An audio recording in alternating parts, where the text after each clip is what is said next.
8 de la mañana con 38 minutos, 8 con 38 minutos. Avanzamos con más entrevistas en Punto Noticias de Radio Pichincha. Saludamos con la ex asambleísta Viviana Veloz, que nos acompaña vía telemática. ¿Cómo está, Viviana? Buenos días, bienvenida. Le acompañamos a Alexis Moncayo, quien le habla, Licenia Espinel. En septiembre de 2021, la Fiscalía comenzó las investigaciones del denominado caso Danubio sobre una presunta venta de cargos públicos en el Sistema Nacional de Aduanas, entre otras instituciones. Aparentemente hay una sola persona que ha sido sentenciada en este caso y no sabemos qué avances ha tenido desde 2021, septiembre de 2021, cuando comenzó esta indagación.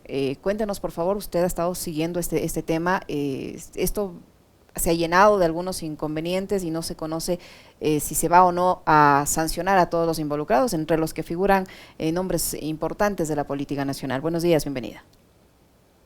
Buenos días, Licenia. Buenos días, Alexis. Quiero empezar diciendo a la ciudadanía que lo que mencionó la ex legisladora Ana Belén Cordero y hoy secretaria nacional anticorrupción, que el caso Danubio se había archivado, eso es totalmente falso. Aún se está a la espera de la audiencia de juicio. Cierto es que la Fiscalía General del Estado puede solicitar el archivo de conformidad con lo que dispone el artículo 586, numeral 1 del Código Orgánico Integral Penal, pero lo hará siempre y cuando se reúnan dos elementos. El primero, que se haya excedido el plazo de la investigación, y segundo, que no se cuente con los elementos necesarios para deducir la imputación, algo que no es real. Y hay que recordar que dentro de este caso estarían involucrados el señor Juan José Pons, Aparicio Caicedo, el esposo de la señora Ana Belén Cordero, el señor Fabián Pozo, que fue exsecretario jurídico de la presidencia, el señor Aparicio Caicedo, Guido Chiriboga, entre otros. Y lo cierto es que Fiscalía está tratando de desvincular a estos ciudadanos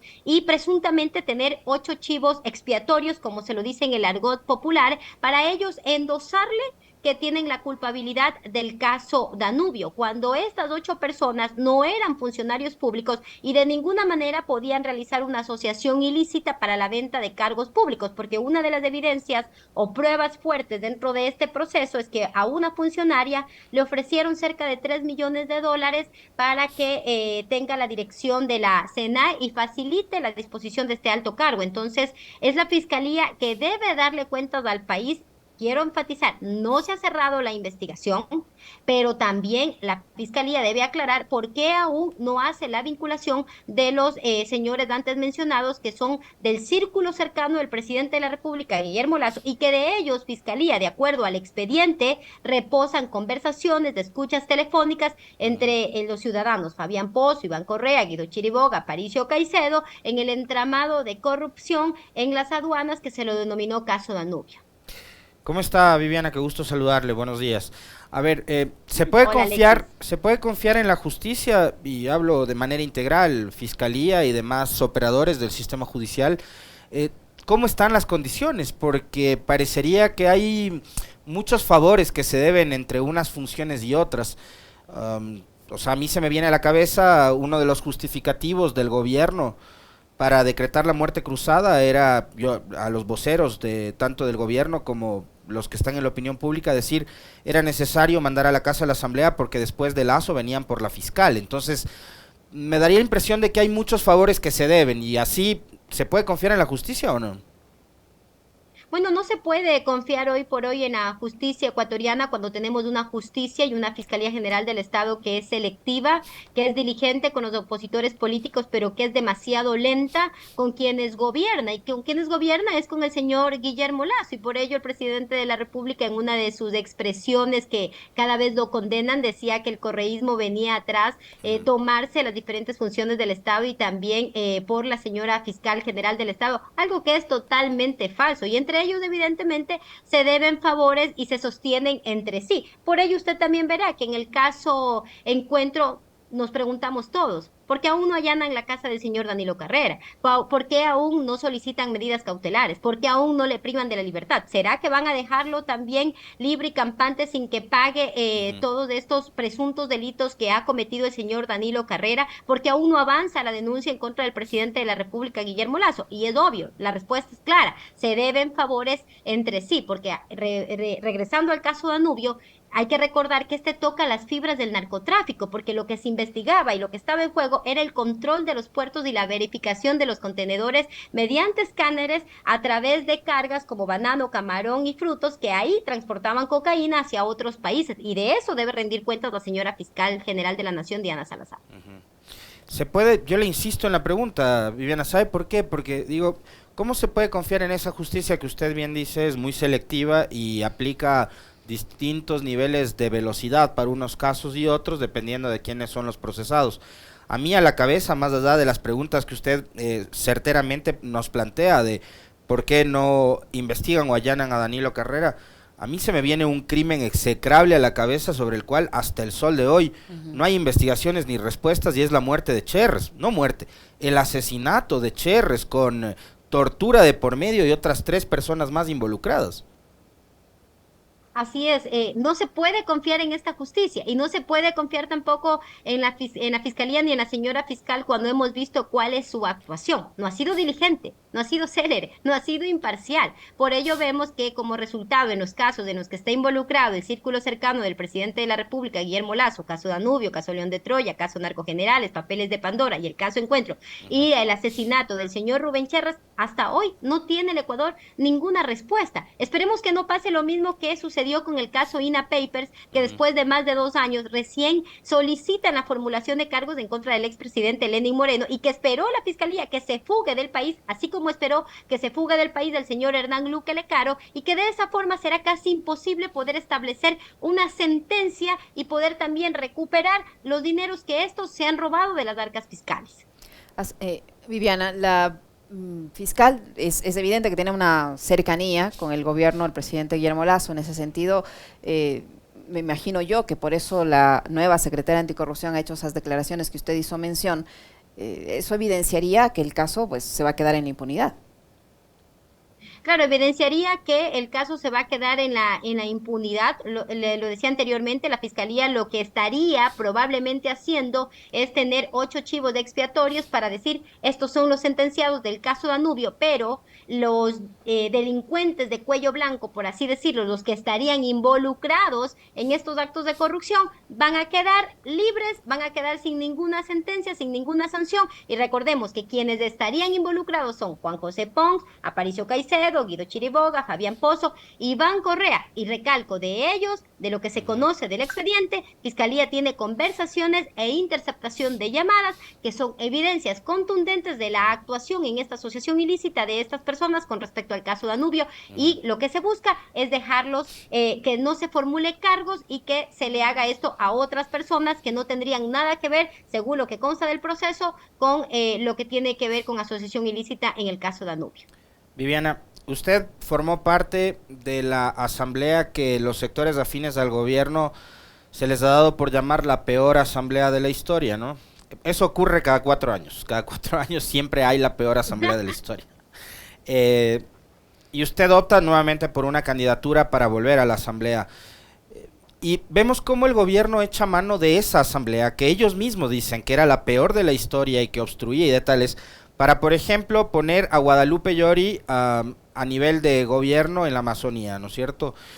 Para poner a Juan Fernando Flores a manejar la política, y ahora para poner a Ana Belén Cordero, que era vicepresidenta de la Comisión de Fiscalización, y que fue una de las tantas legisladoras que actuó como abogada defensora del presidente Lasso en el juicio político, nada más y nada menos que como secretaria anticorrupción. ¿Cómo le cayó a usted esta designación de Ana Belén Cordero en este cargo, después de que además de esta secretaría pasó 5 meses sin nadie a cargo, ¿no? Lo que vemos los ecuatorianos es que al ratón le ponen a cuidar el queso. Es así de sencillo. A personas que no tendrían probidad para estar, por ejemplo, en esta Secretaría Nacional Anticorrupción, en la que su esposo estaría involucrado en el caso Danubio, creo que es un desatino, uno más de los desatinos que ha cometido el gobierno del presidente saliente Guillermo Lasso, pero además también se puede notar y visualizar el pago de favores. Por ello también tenemos a la señora Guadalupe Llori ostentando un cargo del Ejecutivo en la región región amazónica al señor Flores como consejero de gobierno, aquí en mi provincia, al ex legislador Gruber Zambrano, que ahora funge como gobernador, y así en las otras provincias del país. El presidente lo que está haciendo es pagar estos acuerdos que hizo por debajo de la mesa con aquellos ex asambleístas que lo defendían, aún aunque existía pruebas evidentes de que se había inoculado la corrupción en su gobierno y del mal manejo y cómo conducían al Ecuador.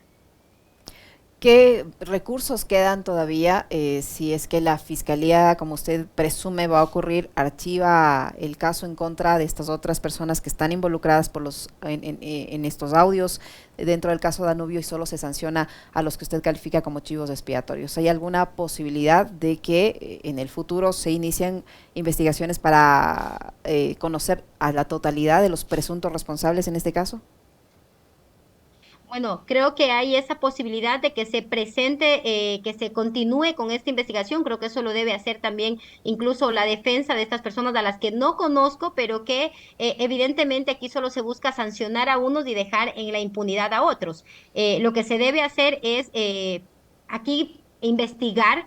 Hoy no hay una Asamblea Nacional que pueda también seguir con este proceso de fiscalización que se lo estaba llevando a cabo, pero una vez que la Asamblea retome sus funciones, es evidente que se debe también empezar de nuevo con esta investigación del caso Danubio y esclarecer también los hechos a través del control político que ejerce la Asamblea Nacional y de encontrar que la Fiscalía General del Estado ha incurrido en estas faltas gravísimas de querer salvar a unos y castigar a otros, también hacer las acciones legales correspondientes, tanto a nivel judicial como también del nivel legislativo. En este nuevo periodo legislativo que se viene, que será de transición, ¿se podrían retomar procesos como por ejemplo el del juicio político? Le pregunto esto a Viviana Veloz, el juicio político en contra del presidente Lasso que quedó ahí en veremos.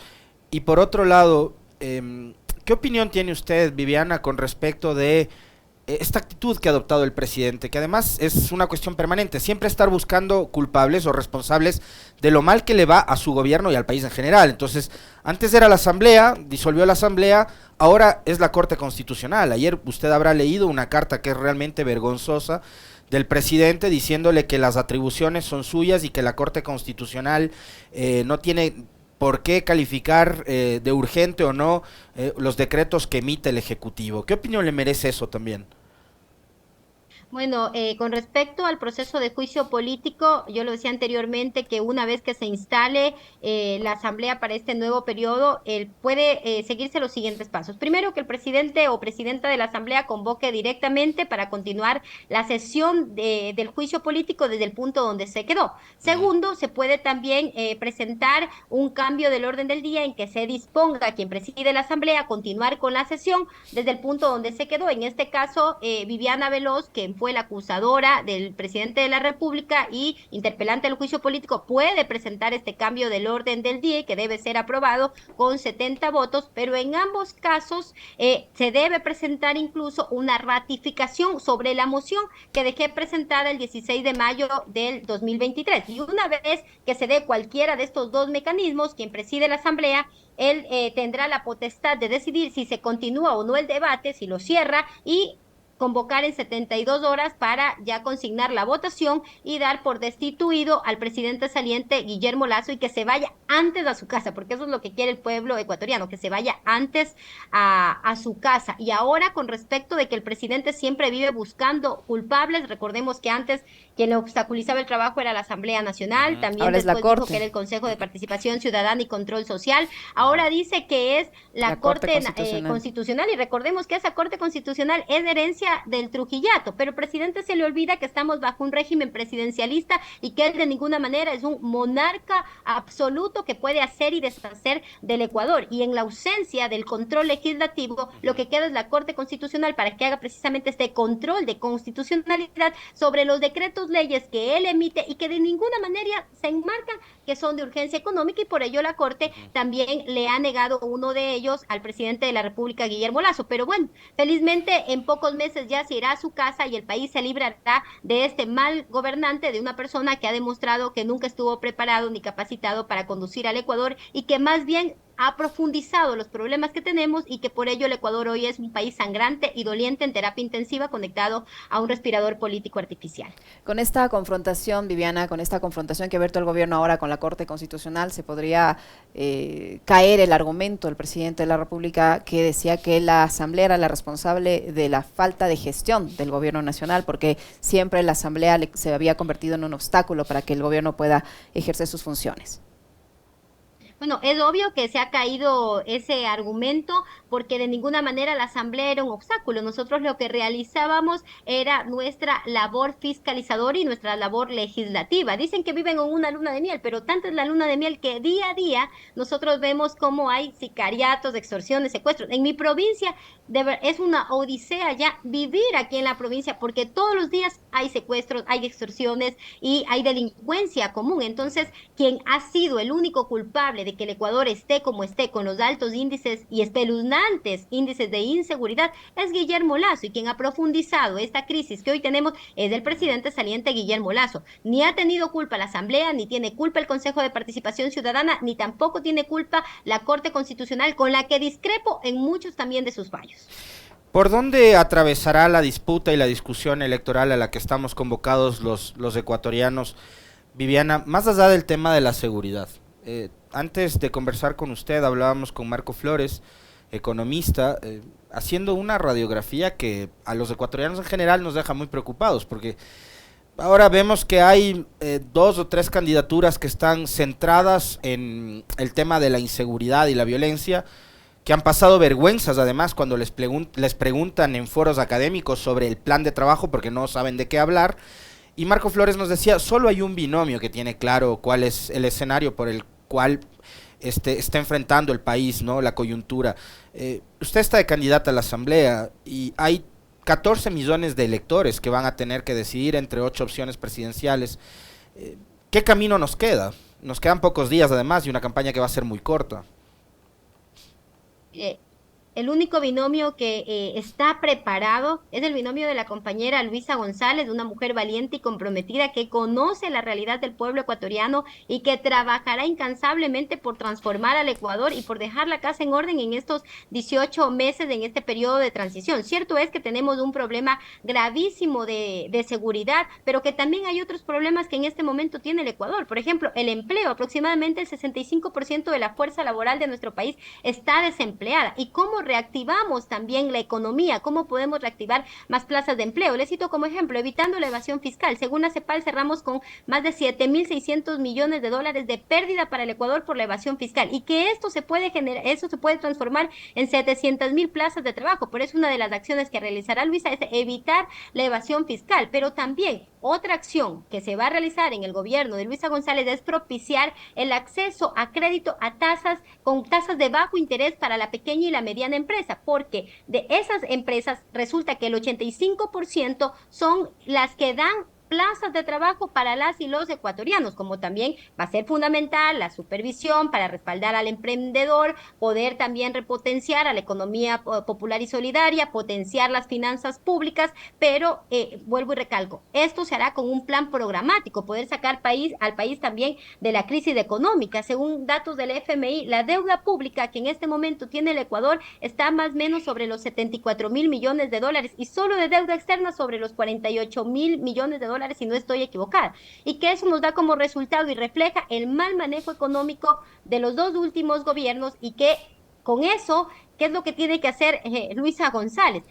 Va a tener que trabajar de manera ardua y conjunta, respetando también la Constitución, pero traer la inversión extranjera para acá, dando seguridad jurídica, pero también tenemos las reservas internacionales. Dice que muchos van a decir, ¿por qué van a utilizar las reservas internacionales? Y yo ahí hago un ejemplo. Cuando uno tiene enfermo a un hijo, uno tiene un ahorro para pagar una deuda o lo tiene en póliza, pero ¿qué hace uno ahí? No va a permitir que su hijo muera. Lo que uno va a hacer es invertir, sacar ese dinero y poder salvar la vida de su hijo. Lo mismo sucede en este momento. Si el Ecuador tiene una crisis económica tan profunda y necesitamos solucionar los problemas de salud, educación, seguridad, entre otros, tenemos que traer parte de esas reservas, y que eso también está dentro del plan de trabajo de la compañera Luisa González para poder ir solucionando a corto, mediano y largo largo plazo estos problemas y de esa manera poder tener también un mínimo pacto social con la población. Y en materia de educación, si algo ha sido un referente de la Revolución Ciudadana es que nosotros invertimos en educación pública, no precarizamos a la educación pública y sabemos que